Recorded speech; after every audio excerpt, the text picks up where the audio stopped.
We'll see you tomorrow for more of the LCS. Good night. All right. Nice show, guys. Yeah, that felt good. Kinda done. All right. Clean up here. Got an early morning tomorrow. Remember that. Sundays are earlier, 8 a.m. So everybody get some rest. Let me shut this down real quick. All right. Drums, I thought your energy was great today. Mark, you coming? No, I'm just gonna play a TFT before, so traffic can clear up a little bit. All right, fair enough. Just remember, 8 a.m. call, all right? So don't stay up too late. Yep. All right. I love it. See you tomorrow.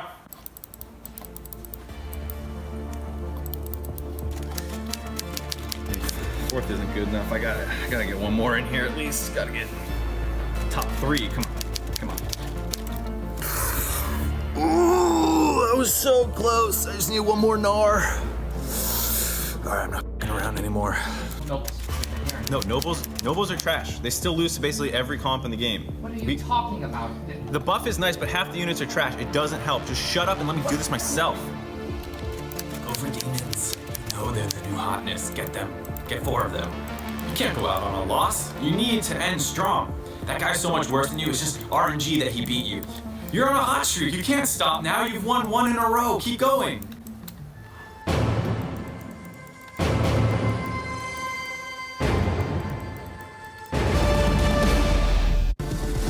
The more things change, the more they stay the same. And North America has another tie for first place. We'll see if Echo Fox or Golden Guardians can make the push into that top 5 as they bring back their additions. Mike Young for Echo Fox, FBI and Huhi for Golden Guardians into Game 1 today. Hello, everyone, and welcome to the LCS Countdown, where for 30 minutes we power rank the league and award some mid-split accolades until the timer reaches 0, and we jump into Champions Select. Mark, how you hanging in over there? I have found the perfect team comp. And? TFT. Oh. It's demons. It's demons, Demons, is it now? Glacial Elementalist. Ooh. You might want to chug that coffee, my friend. You're looking a little rough. I feel today. great. Yeah, do you now? You look great. The mind works so much faster with no sleep. You should give up sleeping. Yeah, okay, I'll think about it. Well, hitting a crucial item power spike can allow a player to turn the game or maintain a crushing lead, but then there are the items that can deliver a heal or a snipe, just so the wielder can say, I'm helping, presented by State Farm. In his game versus CLG, Vulcan picks up not 1, but 2 kills with his redemption as they battled it back and forth in that match. Here's Hooney! And Hooney wants the retribution for those last kills. Starts cooking him up as Vulcan picks up the first kill with the retribution called down from the sky. Look at that damage off PoE. Oh, it could be enough. He has just a bit of health left. No distortion. He goes back. He knows he is going. Oh, the redemption kill! Oh, Vulcan! Beautiful! That is hilarious. You love to see redemption kills. That's the second one this game. That's brutal. 2 redemption kills in a singular game. And the redemption Vulcan got it. I thought the redemption was going to get the I'm helping. It should he's be helping Vulcan get the kills. Exactly. Yeah, that's fair enough. Well, if we turn to the standings, we do see that 5-way tie for first between Cloud9, CLG, Optic, Team Liquid, and TSM, with the other squads hoping to make a break as we start the second round robin here today. Now, the first round robin was wrapped up yesterday, which means we're one more step down the road to finals, presented by Rocket Mortgage. And we just saw the current standings, but looking at the team's power levels, how do you feel they actually stack up, regardless of their current records? Well, we made some power rankings. Oh, hey. And I love the way my we kinda power rolled into that. rankings, number 1 is Team Liquid. Number 1? Obviously, Team Liquid. And they pretty much reflect the standings, but I wanted to mostly clump a lot of teams together. Mostly reflect the standings. Optic number 2? Yeah, I think that right now, Optic, you have to put them above Cloud9. Cloud9 has an injured Licorice, a Sneaky that is Cloud9 with Kumo in the lineup took down Team Liquid just yesterday. Yeah, but Team Liquid was running it down. They know that themselves, so I put that ranking that way. I think the Optic is definitely the surging team, whereas it's the top 5, and then the bottom 5 teams are the ones that are kind of one big amalgamation that they have to duke it out to get somebody to get out there. And 100 Thieves, to me, is at the top of the bottom 5 teams. That's interesting. That's one I was going to call out. 100 Thieves slotting in at 6, because at the moment, I believe they're in 8th. 8th place. So you expect them to rise? I like that Thieves, when they lose, it's like, oh, you lost the early game and then snowball, then that's it. Whereas a lot of these other teams, they find leads, but they have no idea how to close out a game. Okay. And so 100 Thieves at least wins games when they get ahead. At least they have closure, and that to me is more than enough. I actually considered putting them above Golden Guardians too. I didn't have the gumption to do it, unfortunately, but I kind of agree with what you're saying about that. The big difference I think we're gonna have is the top of the table. All right, let's take a look at your list. Mine's a little different. I think it's ridiculous to put Optic above Cloud9 and some of these other top teams, but CLG in third. I'm putting my faith in them. They're also going up against TSM today, so I get to see if I'm proven right. Right. And then, like I was saying, I didn't quite have the wherewithal to start putting 100 Thieves as high as Crumbs did, but I do like what I've seen out of them recently. Right, so same top 5, completely different orders for the both of you, although Team Liquid does reign supreme in that regard. 6th place slot, meaning the final playoff team for you, Mark, would be the Golden Guardians, whereas it was 100 Thieves over on this side. You're really ranking Optic 2 slots below CLG? Because those two are the teams that are really back together. Wow. Yeah, I think CLG is a much more cohesive team. Optic has clear weaknesses. Even when they win, you know, they have some horrible tendencies. CLG, for me, yeah, they're not necessarily as consistent. Like Crown and Meteos are great every single game. There's more pieces that can falter, but CLG doesn't have a clear weak link that you can abuse time after time. And that's something that really concerns me about Optic. And Golden Guardians right now, I think they have a very high likelihood of getting overtaken by a Clutch or 100 Thieves. Just hasn't happened yet because this is a current power ranking. So if Golden Guardians don't figure out this FBI situation, they will eventually get overtaken. Remind me, where was FlyQuest on your list? Were they last? Still? Okay, so you're not seeing any kind of comeback here for that squad. No. And then were they also in the? It was Echo Fox and Oh no, I FlyQuest think I were said pretty Echo Fox much last. both. Okay, so I did, somebody yeah. down there below them. All right, well, those are the power rankings from these two. I'd be curious to know what you at home think about those power rankings. Feel free to tweet rather at these two. Please be aggressive. Be aggressive. We're taking a quick break. When we return, it's more LCS Countdown. See you soon.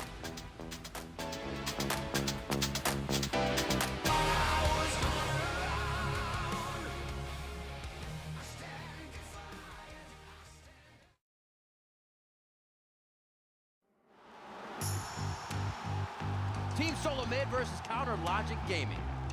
A rivalry that's older than LCS itself. I don't really think about the rivalry. There really haven't been hype around the matches for a really long time. They have gotten wins versus CLG for 2.5, 3 years. 1,140 something days. Yeah. It's not even something that people think about anymore. Or if it's something that people think about, it's more like, wow, remember when this used to be a rivalry? We've beaten them for the last 1,000-something days, but I think that this match is going to be one of the closest TSM CLG matches in recent history.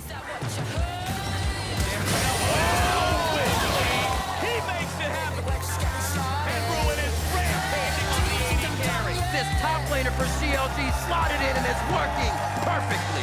Does this roster break the win streak that TSM has over CLG?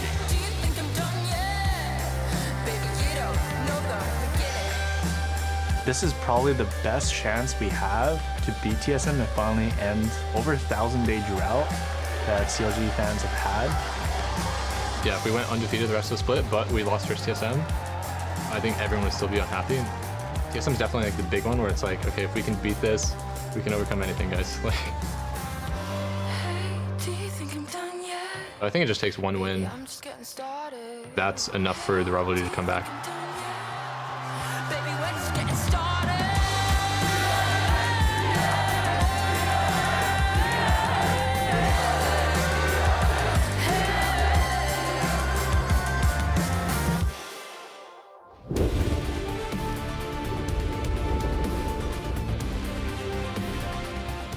Welcome back to the LCS Countdown, where we're gearing up for today's matches. The day kicks off with Echo Fox versus Golden Guardians, then 2 more games before CLG versus TSM, leaving the cooldown after Game 5 with the 2 highest-rated TFT players in the LCS, Smithy and Golden Glue. They'll be joining us, followed by 100 Thieves versus Team Liquid Academy to close out the weekend.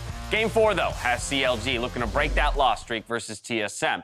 And this looks like the best opportunity for CLG to break that absurd drought. Of course, you've heard us spout the numbers, but if we recall what the world looked like back in 2016, April 17th, Yeah, I mean, it's crazy. Aurelion Sol was just released. Huhi didn't even have his one-trick champion yet when they were still winning. That's insane to think about. I mean, crazier than that, Kids Bop 31. I mean, I was able to get Kids Bop 30, but 31st had Hotline Bling by Drake, among another. I think Hello by Adele. Sorry by Justin Bieber. Yeah, those were some hot ones. That And of doesn't course, feel that Captain long. America Civil War was almost to be released, so that would be the most recent Marvel Now that Universe feels old. movie, right? Exactly. That really puts a nice picture to it all. The halfway point of the split, though, can be a wake-up call for certain teams aiming to make a push for the playoffs. And with the roster lock just a week away, I'm going to ask you guys to put on your GM hats with franchise mode. I love this. Every time we have an opportunity to talk theoretical trades. Mark, you're up first. Alrighty, so, I'm thinking about some of these teams fighting for first and what we can do to improve them. For me, I've been talking a lot about Optic and how I think they have a weakness. I want to shore that up by finding some stability in the top lane. What Optic has to work with is a fair amount of Academy and LCS talent in the mid-jungle with Crown and Meteos, as well as Dardoch and Scarlet. 100 Thieves, on the other hand, they want some long-term players. It'd be nice if they can make a playoff push, but really, I think they should be looking towards 2020 and onwards. Yep. They have too much veteran talent right now. You have Someday kind of wasting away in Academy. That's clearly not his level. And so I want to make a trade between these two teams to get Someday onto Optic, and so that's how I'm going to do it. All right. Optic is going to give up Dardoch and Scarlet, their very powerful mid-jungle duo. Go over to 100 Thieves. Go over to 100 Thieves. And then Optic is going to get Someday and potentially Prismal as well, because with how the import rules wake out, that means you're probably taking Arrow out, who has been good so far, so I do feel bad about pulling him out. But it's finding a assurance in the top lane. They already have Asta, who has been pretty good so far, when he did get his time in the LCS, but Prismal's just a backup plan if Asta doesn't work, so you have more people to try and swap around with getting Someday into the lineup. And that is potentially my new Optic lineup. Crumbs, you take this trade? Well, you've got a very strong top side if you have Someday there with Meteos and then Crown. Your top and jungle and mid are just crazy good. I'm concerned about bottom lane because I've been really liking the progression that Arrow and Big have been making. So to take them off that might be detrimental to their growth. But on the flip side, if Prismal pops off, all of a sudden you got yourself a godly team. Yeah, without a doubt. That would be a very solid one. Of course, as you mentioned, for the 100 Thieves side of things, to have Scarlet and Dardoch come in, yes, they are an Academy mid-jungle duo, but they've been performing quite well.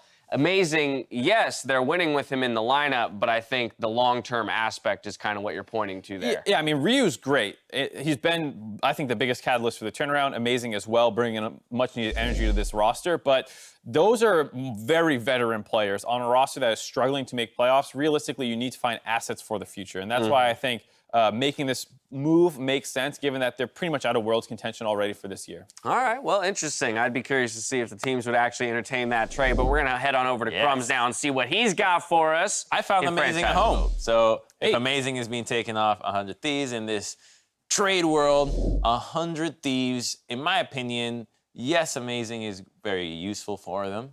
Has brought them up some victories, but I think they need a carry jungler. So you'd want to have Dardoch in the mix potentially. So as you see there, Golden Guardians need a veteran jungler. Trade. It's a three-way trade. Can't have it any other way. Okay. 100 Thieves needs a carry player, and then Optic Academy are going to end up needing a jungler. So once you see the images, let's take a look at who so goes you got where. Amazing going to Golden Guardians, so he can now synergize with Froggen together. So you got Froggen, Hanser, Amazing. That should shore up a big part of Golden Guardians' shot calling. Then contracts will move over into Optic Academy, and you've got Dardoch moving up from Academy into the the 100 Thieves slot, where he's going to be able to be a carry jungler there. So it attacks a similar issue for 100 Thieves that you were pointing at, right? Which is kind of investing in Dardoch more for the long term, at least in the jungle position. Yeah. At the same time, we're looking to solve perhaps an issue for the Golden Guardians in the jungle as well, bringing in the veteran shot calling. Do you believe that bringing Amazing into the lineup, though, with the rest of the pieces for Golden Guardians,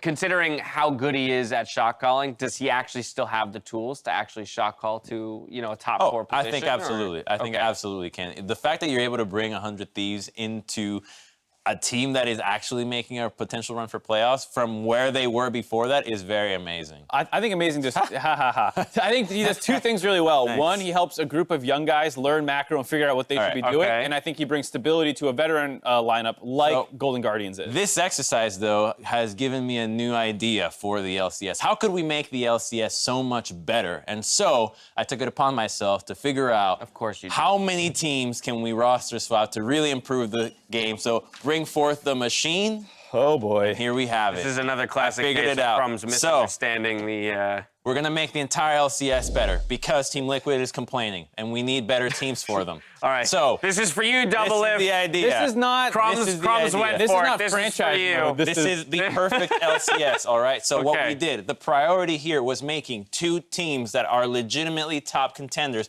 while not messing with the top team. So you see Team Liquid, Cloud9, TSM are pretty much the same still when it comes to power. Team Liquid didn't even have any changes. The big ones in the middle are Optic Gaming and 100 Thieves. This Optic Gaming squad, super team. You got Licorice, Meteos, Crown, Bang, and Zazel. Bam, that's a godly team. Then you got 100 Thieves. This is essentially Froggen's dream team. Again, he gets another shot. Once in Europe, once in the NA. He gets to do that. Viper in the top lane. Amazing to help him out, the trade we just discussed. And then Cody Sun and Smoothie in the bottom lane. Super stable.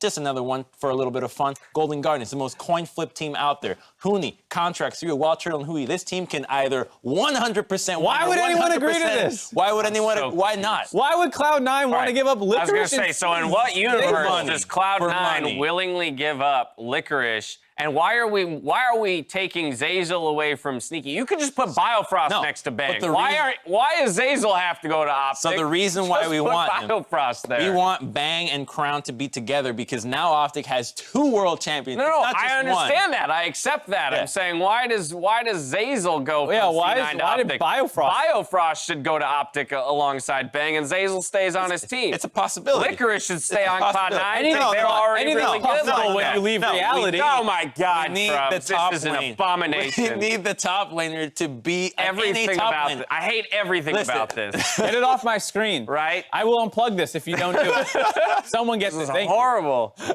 I mean, did you talk to a single anybody? Actually, just anybody about this when you were putting this together? I consulted myself in different. He consulted the hat with a bunch of names in it. That's what he consulted. All right, please release that on social media so that people can flame you endlessly for all of it. We're going to take a breather because we need one after whatever that was. On the other side, we're going to hand out some mid-split awards. Who do you think is the MVP so far?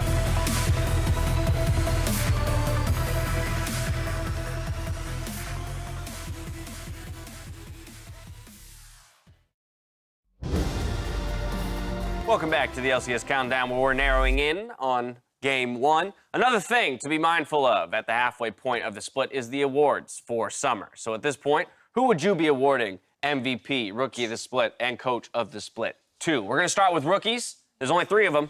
Yeah, pretty short list. You got Scarlet, Fake God, and Kumo, and I think just based off quantity of games right now, Fake God is the favorite, as well as the fact that he has been a large part of this turnaround. You know, obviously we wouldn't attribute everything to him, but he's been one of the 2 guys who slotted in to help turn 100 Thieves around. So he kind of feels like the front runner for Rookie. Yeah, well, the other guys have 1 game, Kumo, that he played yesterday, and then 2 that Scarlet played out. So 1 and 1 for you just Scarlet. really cannot make a case for anyone else because the sample sizes are so small. I'm gonna try though. The case I would make is should Kumo win again today, and they 2-0 with him, and then those 2 victories are pivotal in helping get C9 a bye into the playoffs, so first or second, they needed those 2 wins, then you would say he was very impactful in the wins. He went 2-0, and he helped C9 secure their position. So I think then you could maybe make a case for it. But once again, I still feel like that's an uphill battle. So C9 finishing first or second off the back in the regular season by a win or 2, right? Therefore, meaning that these wins were necessary out of Kumo, considering the fact he also did play well yesterday, may have a solid performance today. then he could be in that conversation. He might get a lot of playtime now since we don't know how long Licorice will be out for. It doesn't need to be 1 week either. It could very easily. Right, it could be more. But for the side of Scarlet, obviously we don't expect to see Scarlet again as long as Crown is healthy. So I would assume the 1-on-1 scoreline with a 2-game sample size makes it a hard case for him near the end of the split. Let's move right along to coaches. Of course, I think a lot of people obviously look at the top teams, but we do have a 5-way tie for first. So there's a lot of coaching options up there. Well, you got the CLG coaching staff that made one roster move and a lot of very questionable moves in spring that we were just not sure why they did it, but it looks like they might have stuck to their guns the entire time, and it's starting to pay off. So this is a long-term vision that it might be coming together now. So to that, you have to credit them. As well as for Optic, no roster swaps and going all the way from 7th place to tied for first. You feel like, you know, anytime there's some sort of improvement in the team, the coaching staff deserves some credit. So for sure, this has been a very impressive turnaround with no extra help coming in the offseason. All right, finally, I do think we have to recognize Cloud9. Reaper is always in the conversation for coach of the split. More than anything, though, what speaks to me is the amount of academy talent that they seem to be able to grow as Kumo's the shown newest by guy. Kumo. Exactly. That's like the system, right? The entire Cloud9 system for bringing a new player into the LCS or academy is just very good because Kumo was in scouting grounds before. So. Maybe it's West Rice. I was going to say, I was about to correct myself and say I said Reaper, but if we're talking about academy, it's not actually Reaper. You're looking at some other coaching staff that helps level these guys up. And finally, MVP. This is the big one. Let's throw up some names here, see what we got. I mean, this is a pretty hard list to argue with. I mean, Meteos, it's between him and Crown, and you're usually going to want to throw all your weight behind one of them. So given that Meteos controls more of the map, feels like a big late-game force, it feels like he is the guy for Optic to push forward for MVP. All right. And I mean, this is a guy that, and every team he's on, it seems to go well. Right. He's never on the team that's like, oh, this team is struggling when Meteos. Not really. Right? It's every single time. So his success clearly is tied to him, which is why we feel comfortable going with him over Crown in this particular conversation. And in that week where they played without Crown, he was a big factor in their victory.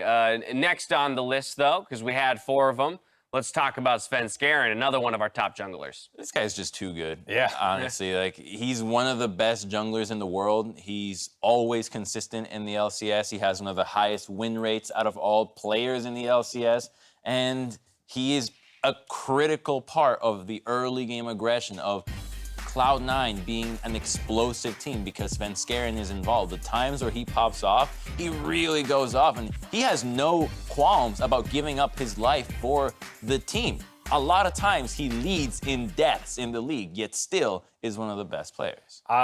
Moving along onto Core JJ, for me, I think it's a little weird because he hasn't had this like superstar season quite like we saw last time around, but it's still the #1 team in the league, and this is one of the most important voices and players on this team. It is difficult because it's such a star-studded roster, but he is the returning MVP from last split, still putting up insane numbers on the #1 team in the league. You know, right now they're tied there, but I think a lot of people are expecting them to finish #1, so it's hard not to have his name in the conversation. Yeah, the last name that was on that list was Bjergsen. As we know, TSM's success is largely tied to Bjergsen's success in the mid lane, and so if they are able to make a run towards a 1st or 2nd place finish in the regular season, it'll probably have something to do with his performance in the mid lane. I want to take a look at your predictions for the day, though, as we have 2 minutes before this first game of the day kicks off. And it looks like perfect alignment aside from that 4th game of the day. That rivalry match between CLG and TSM. Mark is calling it. Today, the drought ends. It's over. I put them above them in the power ranking, so I got to put my faith behind them here. CLG, they're looking good. I think they got this one. All right, fair enough. Within that matchup, what is it about this version of CLG, though, that actually gives you faith matchup-wise against TSM? I think Wiggly has done such a good job controlling enemy junglers so far this split, and you know, with Acadian being the main guy right now, I think he will get controlled, and then the laners don't really have advantages, and I think that CLG is playing better as a team as well. So it is like, yeah, TSM's probably a little bit individually better, but I don't think they work better as a unit than CLG right now.